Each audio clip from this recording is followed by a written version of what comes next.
नमस्कार साथियों। मैं आज एक कार्यक्रम पे बात करूंगा जिसे हम किशोरावस्था शिक्षा कार्यक्रम कह रहे हैं। किशोरावस्था शिक्षा कार्यक्रम जिसे AEP कहते हैं और इसका पूरा नाम है इंग्लिश में एडल्सन एजुकेशन प्रोग्राम, किशोरावस्था शिक्षा कार्यक्रम। किशोरावस्था शिक्षा कार्यक्रम इधर महीनों से आजमगढ़ में बहुत तेज़ी से कार्यक्रम चल रहा है और बड़ा अच्छा इसके रिस्पांस भी आ रहे हैं। ये हम लोगों द्वारा एक टीम है हम लोगों की जो एक काम कर रही है इस एजुकेशन पर। किशोरावस्था कार्यक्रम इस उद्देश्य से चलाया जा रहा है कि किशोरावस्था में जो बच्चे के शारीरिक और मानसिक विकास के साथ साथ उनके बौद्धिक विकास और अल्प बौद्धिक परिवर्तनों की जो अवस्था होती किशोरावस्था, उस पे नज़र डाला जा रहा है और उस पे एक मुख्य धारा से जोड़ने का काम किया जा रहा है। इस टीम में एडल्सन एजुकेशन प्रोग्राम, इस टीम में मुख्य वक्ता हैं, कार्यक्रम के मुख्य वक्ता हैं प्रोफेसर डॉक्टर राजेंद्र सिंह, जो प्राचार्य हैं राजकीय होम्योपैथिक मेडिकल कॉलेज चंडेश्वर के आप प्राचार्य हैं। ये कार्यक्रम के मुख्य वक्ता हैं। दूसरे वक्ता हैं कार्यक्रम के श्री राकेश पांडे, जो काउंसलिंग साइकोलॉजिस्ट हैं। और तीसरे वक्ता हैं जो कार्यक्रम में बढ़ चढ़ के हिस्सा ले रहे हैं, वो एसोसिएट प्रोफेसर डॉक्टर तिवारी हैं, डॉक्टर राजेश तिवारी। और मैं इस कार्यक्रम में बाल अपराध या कानून में आप क्या उल्लंघन कर रहे हैं और कानून को तोड़ के जो काम कर रहा है वो कौन सा अपराध है, और अगर किशोर कर रहा है तो ये बाल अपराध है और क्या नहीं करने चाहिए, किन चीज़ों से बचने चाहिए, इस पे हम लोग एक प्रयास कर रहे हैं और सीधे किशोरावस्था यानी उन बच्चों से जुड़ रहे हैं ताकि उनको मुख्य धारा में लाया जाए जो भटके हुए बच्चे हैं या जो उस तरफ जाने की गुंजाइश है, उनको एक रोकने का हमारा प्रयास है। तो आज हम पहले बात करेंगे किशोरावस्था पर, फिर हम बात करेंगे उनके साथ साथ कि इन पे बाल अपराध या अपराध की तरफ से कैसे उनको मोड़ा जाए। तो किशोरावस्था क्या है? किशोरावस्था का अर्थ ये मान लिया जाए कि, और सामान्य अर्थ ये है कि बढ़ाना या विकसित होना, यानी बाल्यावस्था से प्रौढ़ावस्था तक के महत्वपूर्ण परिवर्तनों जैसे शारीरिक, मानसिक एवं अल्प बौद्धिक परिवर्तनों की अवस्था किशोर अवस्था है। वस्तुतः किशोर अवस्था यौना आरंभ से परिपक्वता तक वृद्धि एवं विकास का काल है। दोस्तों, 10 वर्ष की आयु से 19 वर्ष तक की आयु के इस काल में शारीरिक तथा भावनात्मक स्वरूप में अत्यधिक महत्वपूर्ण परिवर्तन आते हैं। कुछ मनोवैज्ञानिकों का इसे 13 से 18 वर्ष के बीच की अवधि मानते हैं, जबकि कुछ की यह धारणा है कि यह अवस्था 24 वर्ष तक रहती है। लेकिन किशोरावस्था को निश्चित अवधि की सीमा में नहीं बांधा जा सकता। यह अवधि तीव्र गति से होने वाले शारीरिक परिवर्तनों, विषय तना यौन विकास से आरंभ होकर प्रजनन परिपक्वता तक की अवधि है। विश्व स्वास्थ्य संगठन के अनुसार यह गौण यौन लक्षणों यानी यौनारंभ के प्रकट होने से लेकर यौन एवं प्रजनन परिपक्वता की ओर अग्रसर होने का समय है। जब व्यक्ति मानसिक रूप से प्रौढ़ता की ओर अग्रसर होता है और वह सामाजिक व आर्थिक दृष्टि से अपेक्षाकृत आत्मनिर्भर हो जाता है, जिससे समाज में अपनी एक अलग पहचान बनती है। दोस्तों, किशोरावस्था तीव्र शारीरिक, भावनात्मक और व्यवहार संबंधी परिवर्तनों का काल है। यह परिवर्तन शरीर में उत्पन्न होने वाले कुछ हार्मोन्स के कारण आते हैं, जिनके परिणाम स्वरूप कुछ एक ग्रंथियां एकाएक सक्रिय हो जाती हैं। ये सब परिवर्तन यौन विकास के साथ सीधे जुड़े हुए हैं, क्योंकि इस अवधि में गौण यौन लक्षणों के साथ साथ बहुत महत्वपूर्ण शारीरिक परिवर्तन होते हैं। किशोर बात बात में अपनी अलग पहचान का आग्रह करते हैं और एक बच्चे की तरह माता पिता पर निर्भर रहने की अपेक्षा एक प्रौढ़ की तरह स्वतंत्र रहना चाहते हैं।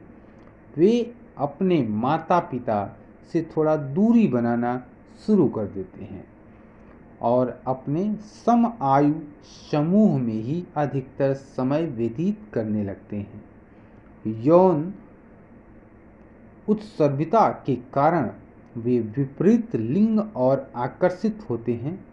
इस प्रकार किशोरावस्था का मानव जीवन में एक विशिष्ट स्थान है। किशोरावस्था में जो व्यवहारिक परिवर्तन होते हैं वो उसके कई कारण हैं, कई लक्षण हैं।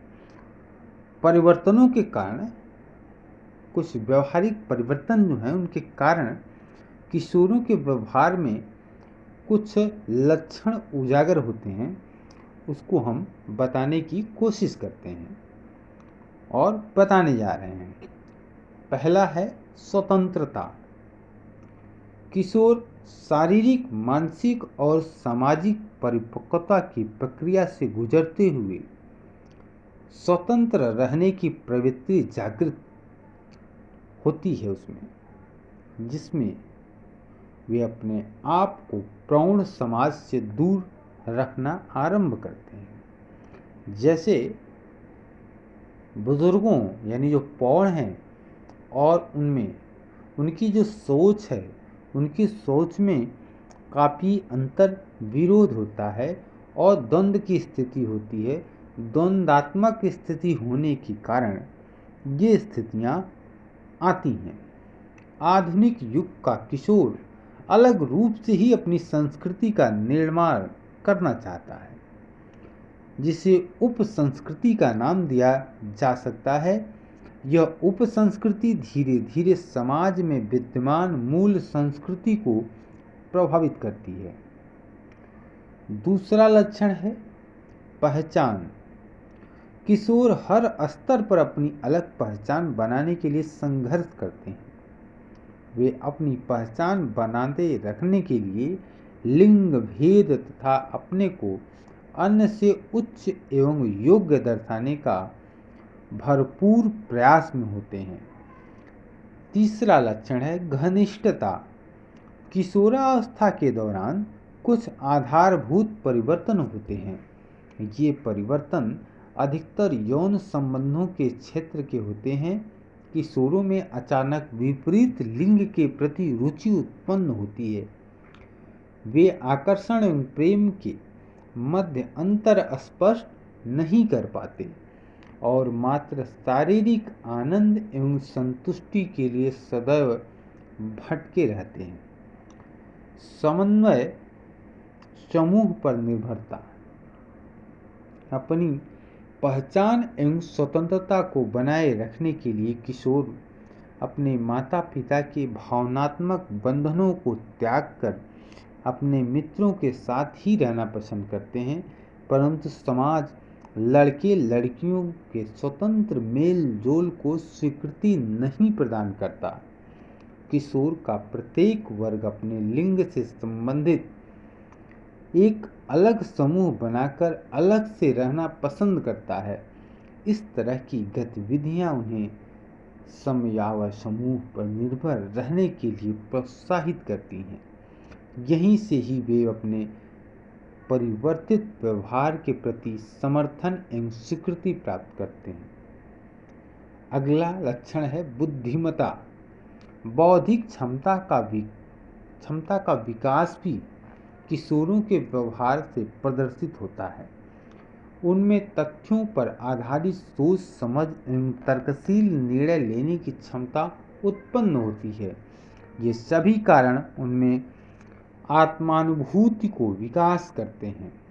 किशोरावस्था की प्रवृत्तियां एवं लक्षण मानव विकास की 4 अवस्थाएं मानी गई हैं: बचपना, किशोरावस्था, युवावस्था, प्रौढ़ावस्था।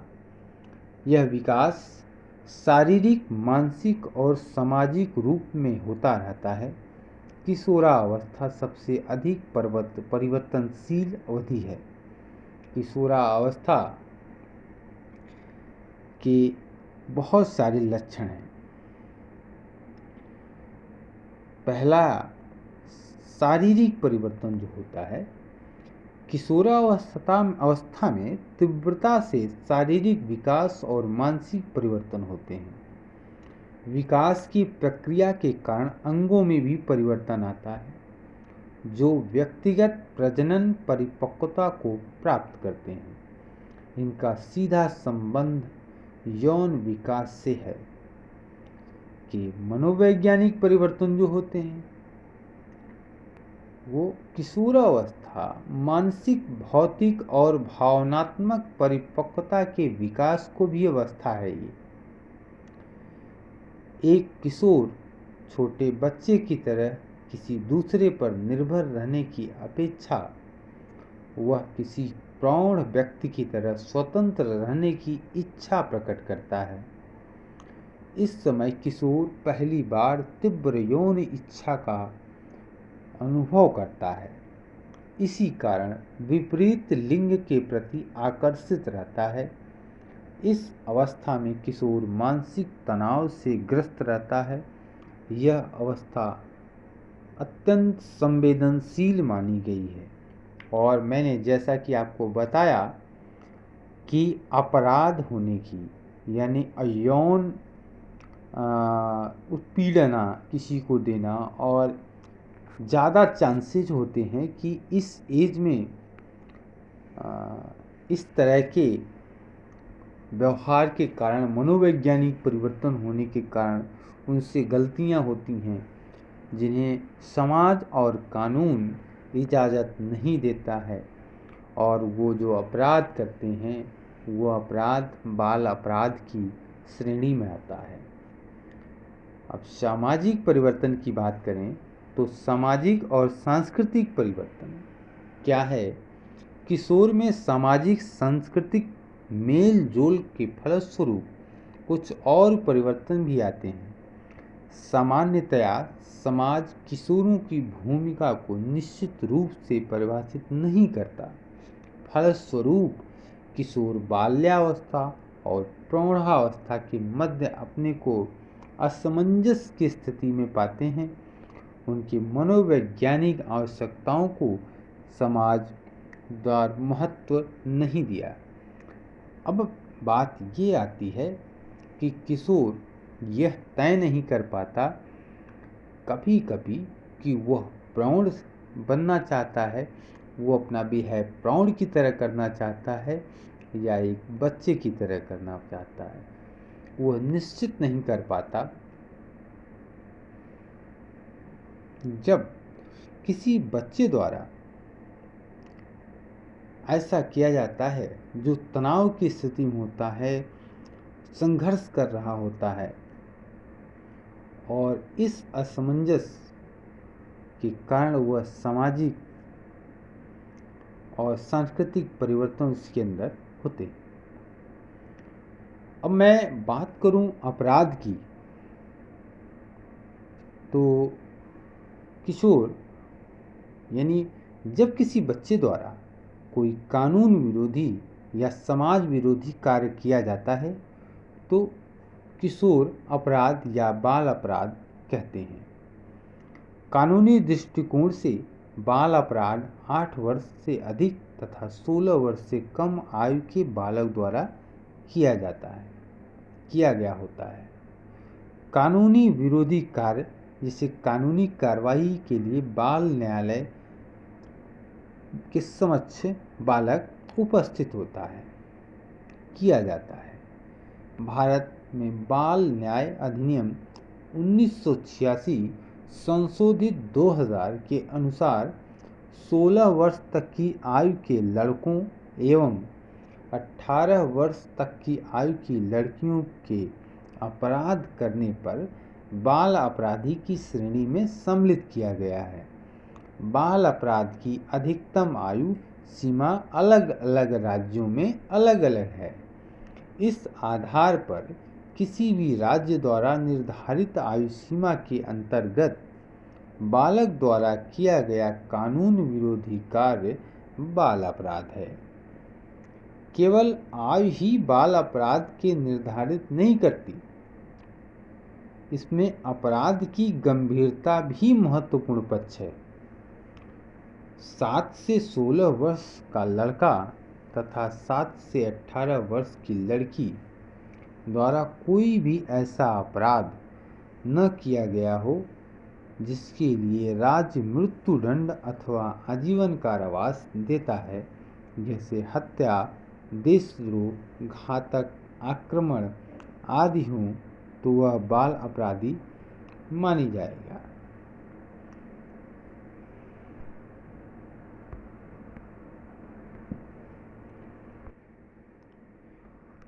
तो दोस्तों, बाल अपराध के लिए बहुत सारे कारण हैं, जिसमें एक पारिवारिक कारण भी है। बाल अपराध के लिए पारिवारिक कारण जिम्मेदार होते हैं। परिवार वह प्राथमिक संस्था है जहां बच्चे का लालन पालन एवं सामाजिकरण होता है। प्रेम और सहयोग एवं सामाजिक नियमों का प्रशिक्षण भी बच्चा परिवार में ही प्राप्त करता है। लेकिन यदि परिवार संगठित न हो एवं परिवार की आर्थिक दशा एवं निवास की स्थितियां एवं माता पिता और बच्चों के बीच संबंधों में संतुलन न हो तो विपरीत परिस्थितियां निर्मित हो जाती हैं। इस विचारधारा को हम नीचे स्पष्ट करते हैं। वो कैसे है? वो ये है कि टूटे परिवार कई बार विच्छेद के सिद्धांतों को स्वीकार करने के कारण अथवा परिवार के सदस्यों में आर्थिक समस्याओं को लेकर परिवार विघटनकारी प्रक्रियाओं की तरफ अग्रसर होने लगता है। ऐसी स्थिति में बच्चों का उचित रूप से विकास संभव नहीं हो पाता।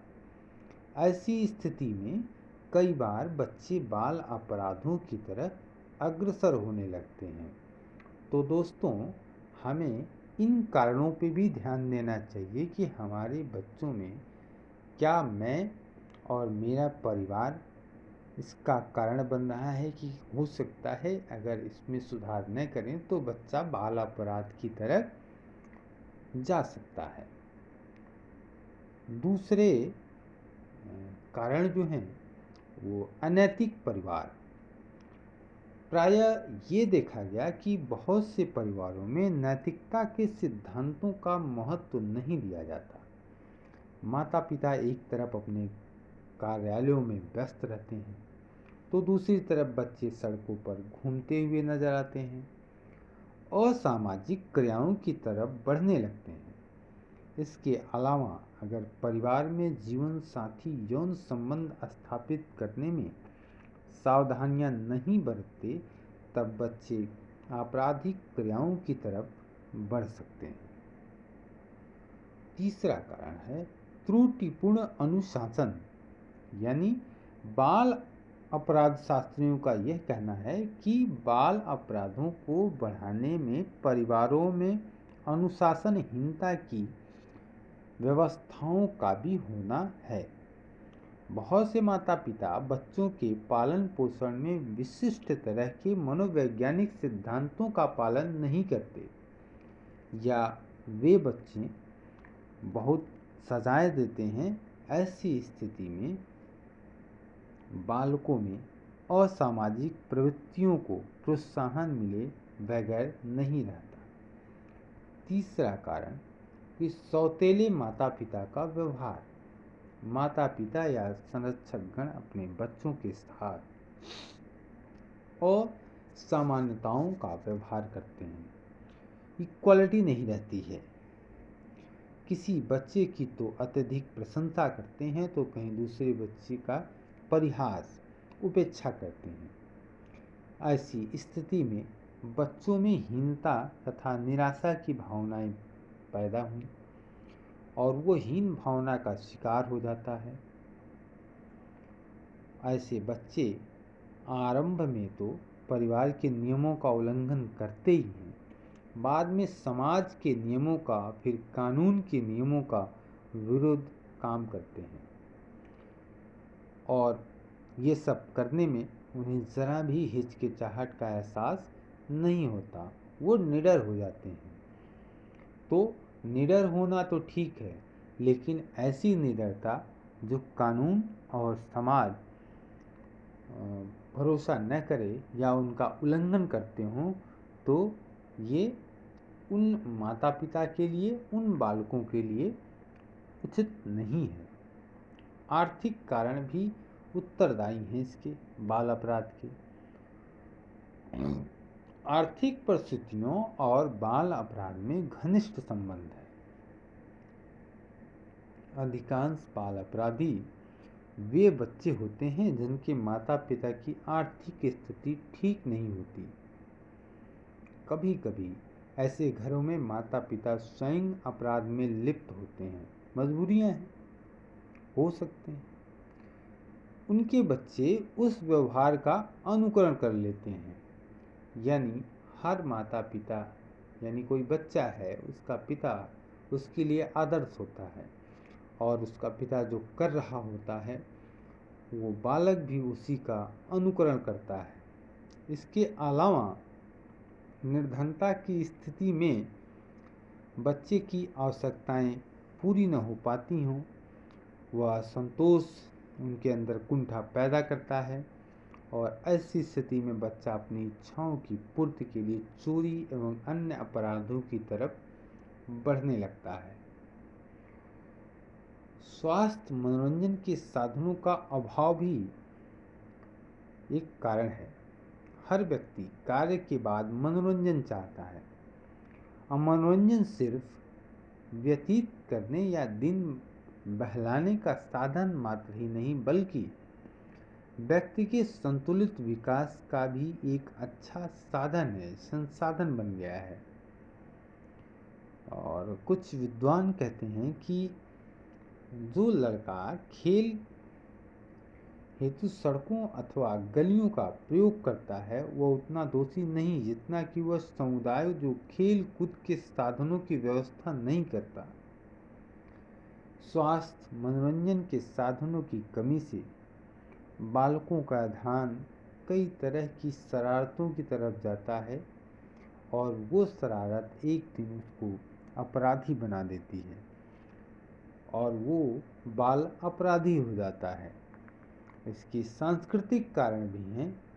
जैसे बाल अपराध के कारणों में से एक कारण संस्कृति भी है कि प्रत्येक समाज की संस्कृति में स्वीकृति एवं मान्य व्यवहार प्रणालियों के निश्चित मानक होते हैं।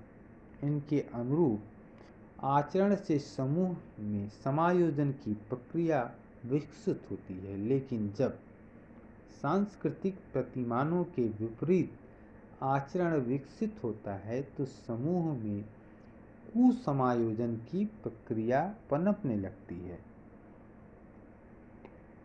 नगरीकरण और विभिन्न संचार के साधनों के माध्यम से सांस्कृतिक परिवर्तन की गति समाज में तेजी से बढ़ रही है। यदि यही कारण है कि मूल्यों का भ्रम नैतिक पतन बढ़ रहा है, परिवार जैसी संस्था द्वारा प्राथमिक नियंत्रण कमजोर हो रहा है, बच्चे अनियंत्रित स्वतंत्रता की मांग कर रहे हैं, साथ ही मनोरंजन की प्रकृति भी। अब हम बात करेंगे चलचित्र पर। चलचित्र भी बाल अपराध का कारण है। चलचित्र आजकल मनोरंजन का मुख्य साधन बन गया है। बालकों के सामने उच्च आदर्श पेश नहीं कर पाता। बहुत से बालक तो सिर्फ अपनी अतृप्त कामुकता को शांत करने हेतु चलचित्रों में जाते हैं और उसमें इस तरह के कई समाज विरोधी कार्य दिखाए जाते हैं जिन्हें बालक सीख जाता है एवं दैनिक जीवन में उसका प्रयोग करने की कोशिश करता है। और आज वो जगह मोबाइल और इंटरनेट ने ले लिया है। दोस्तों, पास पड़ोस का भी असर पड़ता है कि जैसे अगर पड़ोस शराबियों, जुआरियों, वेश्यागामियों, चोर, गिरहकट आदि का है, बालक भी अनुकरण में उसकी आदतें सीखता है तथा बड़ा होने पर, अवसर मिलने पर वह भी उनका पक्का शिकार हो जाता है। तो बालक के विकास पर उसके पास पड़ोस का भी प्रभाव पड़ता है। अगर उसका पड़ोस अच्छा है तो उसके बालक के विकास पर अच्छा प्रभाव पड़ेगा, अन्यथा बुरा प्रभाव पड़ेगा। तो अगर इन सारी बातों को हम अपने बच्चों पर ध्यान दें तो शायद हम अपने बच्चों को इन कुआदतों की ओर से या उन्हें बाल अपराधी या उन्हें इन बुरी आदतों से रोक पाएंगे। दोस्तों, अगर ये वीडियो मेरी अच्छी लगी तो एक बार लाइक, शेयर और कमेंट ज़रूर करिएगा। Thank you so much. Bye bye.